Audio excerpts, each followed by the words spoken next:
Hi friends, welcome to బెండమ్స్ kitchen.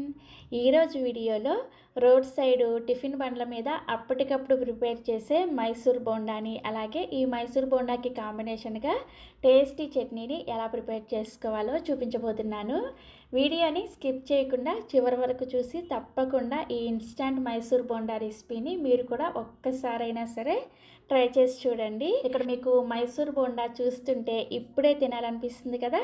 మరి ఇంకెందుకు ఆలస్యం, ఈ టేస్టీ మైసూర్ బోండాని టిఫిన్ సెంటర్ వాళ్ళు అప్పటికప్పుడు ఎలా ప్రిపేర్ చేస్తారో ఈ వీడియోలోకి వెళ్ళి చూసేయండి. అప్పటికప్పుడు ప్రిపేర్ చేసుకునే ఈ మైసూర్ బోండా కోసం ఒక పెద్ద గిన్నెని తీసుకొని ఇందులోకి ఒక గ్లాసు కొద్దిగా పులిసిన పెరుగుని వేసుకోండి.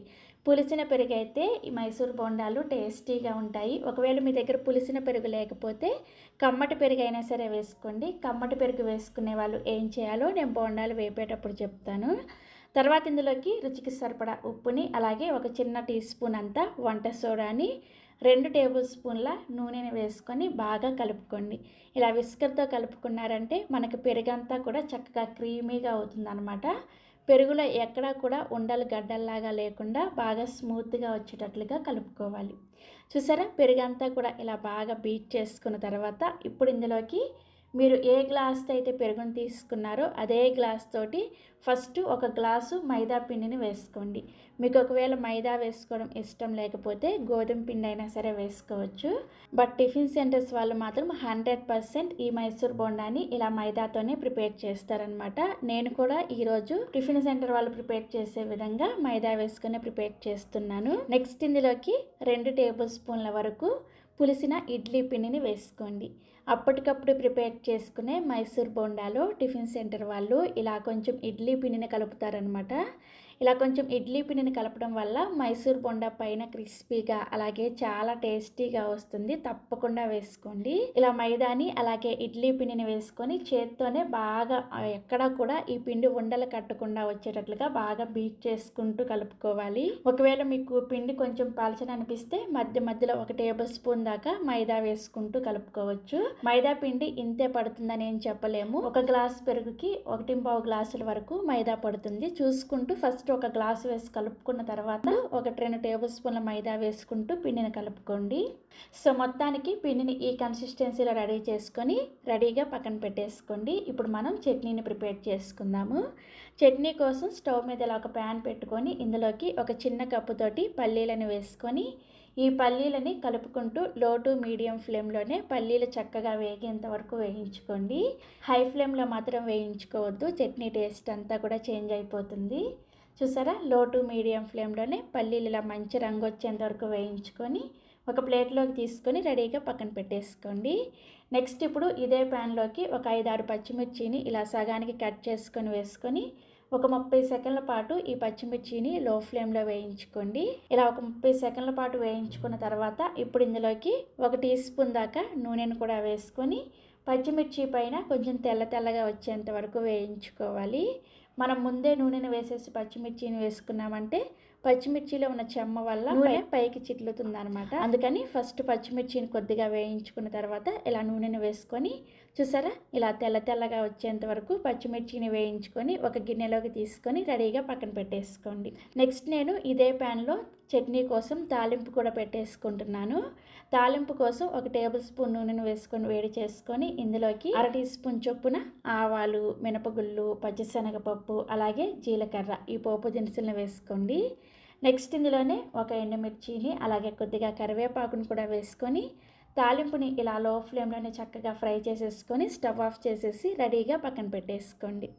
సో పల్లీలు పూర్తిగా చల్లారిన తర్వాత పల్లీల పైన పొట్టంతా కూడా పూర్తిగా తీసేయండి. మీకు ఒకవేళ పల్లీల పైన పొట్టు ఉన్నా కానీ ఓకే అనుకుంటే పల్లీల పైన పొట్టు ఉంచుకోవచ్చు. నేనైతే ఇక్కడ పల్లీల పైన పొట్టు అంతా కూడా తీసేసాను. ఇలా పొట్టు తీసేసిన పల్లీలని మిక్సీ జార్లోకి వేసుకొని మనం ముందుగా వేయించుకున్న ఈ పచ్చిమిర్చిని కూడా మిక్సీ జార్లోకి వేసుకోండి. అలాగే ఒక 2 టేబుల్ స్పూన్ దాకా పుట్నాల పప్పును వేసుకోండి. వీటినే వేయించిన శనగపప్పు అలాగే చట్నీ పప్పు అని కూడా అంటారు. నెక్స్ట్ ఇందులోనే ఒక 3 టేబుల్ స్పూన్ల దాకా పచ్చి కొబ్బరి ముక్కల్ని వేసుకోండి.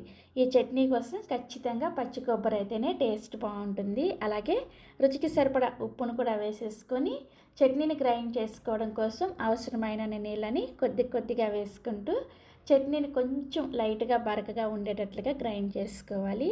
ఇక్కడ నేను మీకు చట్నీ గ్రైండ్ చేశాక చూపిస్తున్నాను చూసారా. ఇలా గ్రైండ్ చేసుకున్న చట్నీని ఒక గిన్నెలోకి వేసుకొని చట్నీ కన్సిస్టెన్సీకి తగ్గట్టుగా ఈ మిక్సీ జార్లోనే కొద్దిగా నీళ్ళను వేసుకొని కలుపుకొని ఈ నీళ్ళని వేసుకొని చట్నీ కన్సిస్టెన్సీని అడ్జస్ట్ చేసుకోండి. బోండాల్లోకి కొంచెం చట్నీ పలుచగా ఉంటేనే టేస్టీగా ఉంటుంది. చూసారా, చట్నీని ఇలా కలుపుకున్న తర్వాత మనం ముందుగా తాలింపు వేసి రెడీగా పెట్టుకున్నాం కదా, ఈ తాలింపుని కూడా ఈ చట్నీలో వేసుకొని కలుపుకున్నామంటే చాలా చాలా చాలా టేస్టీగా ఉండే టిఫిన్ సెంటర్ చట్నీ రెడీ అయిపోయింది. ఈ చట్నీని మీరు ఈ మైసూర్ బోండాల్లోకే కాకుండా మీరు రెగ్యులర్గా ప్రిపేర్ చేసుకునే ఇడ్లీ, దోశ, వడల్లో కూడా సర్వ్ చేసుకోవచ్చు. సో మనం చట్నీ రెడీ చేసుకునే లోపు పిండి కొంచెం నాని ఉంటుంది. ఇప్పుడు ఇందులోకి 1 టీ స్పూన్ దాకా జీలకర్రను వేసుకుంటున్నాను నేను. మీరు కావాలంటే ఇందులోకి సన్నగా తరిగిన ఉల్లిపాయ ముక్కలు, పచ్చిమిర్చి ముక్కలు, కరివేపాకు, అలాగే కొత్తిమీర, సన్నగా తరిగిన అల్లం ముక్కలు, కొబ్బరి ముక్కలు ఇలా ఏవి కావాలన్నా కానీ వేసుకోవచ్చు. బట్ బండి మీద టిఫిన్ సెంటర్ వాళ్ళు అయితే ఇవేమీ వేయరు, కేవలం జీలకర్ర మాత్రమే వేస్తారు. అందుకోసం నేను ఈరోజు జీలకర్ర మాత్రమే వేసుకొని ఈ మైసూర్ బోండాల్ని సింపుల్గా ప్రిపేర్ చేసేస్తున్నాను. జీలకర్ర వేసుకున్న తర్వాత జీలకర్ర అంతా పిండిలో కలిసేటట్లుగా కలుపుకోండి. మీరు కావాలంటే ఇందాక మనం పిండి కలుపుకునేటప్పుడే జీలకర్ర వేసుకొని కూడా కలిపేసుకోవచ్చు. పిండిని మరీ లూజ్గా ప్రిపేర్ చేసుకుంటే బోండాల షేప్ అనేది సరిగా రాదు. అలాగని గట్టిగా ప్రిపేర్ చేసుకున్నారంటే బోండాలు సరిగా వేగవన్నమాట. అందుకని పిండిని కరెక్ట్గా రెడీ చేసుకోవాలి. ఇలా రెడీ చేసుకున్న తర్వాత ఇప్పుడు నూనెలో బోండాలు ఎలా వేసుకోవాలో చూపిస్తాను చూడండి. మీ చేతిని ఫస్ట్ నీళ్ళతో బాగా తడి చేసుకోండి. మీ చేతిలోకి నీళ్ళనేమి తీసుకోవద్దు. తడి చేసుకున్న చేతితో ఒక సైడ్ నుంచి పిండిని ఇలా తీసుకొని చూసారా, ఈ బొటన వేలు అలాగే చూపుడు వేలు మధ్యలో పిండిని ఉంచి ఈ విధంగా గట్టిగా ప్రెస్ చేశారంటే చక్కగా మనకి బోండా షేప్ పర్ఫెక్ట్గా వస్తుంది. మీరు ఫస్ట్ టైం ప్రిపేర్ చేస్తున్నా సరే ఇక్కడ నేను చూపించిన ప్రాసెస్లో బోండాలను వేసుకున్నారంటే మైసూర్ బోండాలు అస్సలు ఫెయిల్ అవ్వకుండా పర్ఫెక్ట్గా వస్తాయి. సో మనకి మైసూర్ బోండా కోసం పిండి రెడీ అయిపోయింది. ఇప్పుడు బోండాలు వేయించుకోవడం కోసం స్టవ్ మీద ఇలా మందంగా ఉండే ఒక ఐరన్ కడాయిని పెట్టుకొని డీప్ ఫ్రైకి సరిపడా నూనెను పోసుకొని వేడి చేసుకోండి. చాలా వరకు మైసూర్ బోండాలు వేయాలంటే ఎక్కువగా భయపడుతూ ఉంటారు. బోండాలు వేసిన వెంటనే నూనెలో పేలుతూ ఉంటాయి అంటారు కదా. మీరు యూజ్ చేసే కడాయి అనేది బాగా మందంగా ఇలా ఐరన్ అయ్యేటట్లుగా చూసుకోండి. అప్పుడు మీకు బోండాలు పేలవన్నమాట. పల్చగా ఉండే స్టీల్ కడాయిలు కానీ లేదంటే అల్యూమినియం కడాయిలు కానీ పెట్టుకున్నారంటే మీకు బోండాలు తొందరగా వేడైపోయి పేలే ఛాన్స్ ఉంటుందన్నమాట. అందుకని ఖచ్చితంగా ఈ విధంగా మందంగా ఉండే కడాయిని పెట్టుకోండి. అదేవిధంగా పిండిలో వంట సోడా సరిగా కలవకపోయినా కానీ బోండాలు పేలే ఛాన్స్ ఉంటుందన్నమాట. అందుకని పిండి కలుపుకోవడం కూడా చూసుకొని బాగా కలుపుకోవాలి. సో నూనె బాగా వేడైన తర్వాత కొద్దిగా చిన్న పిండి ముద్దను వేసి చూడండి. మనం పిండి ముద్ద వేసిన ఒక 10 సెకండ్లకే ఈ విధంగా చక్కగా పైకి తేలి రావాలన్నమాట. అప్పుడే మనకి నూనె బాగా వేడైనట్లు. ఇలా బాగా వేడైతేనే మీకు బోండాలు పర్ఫెక్ట్గా వస్తాయి.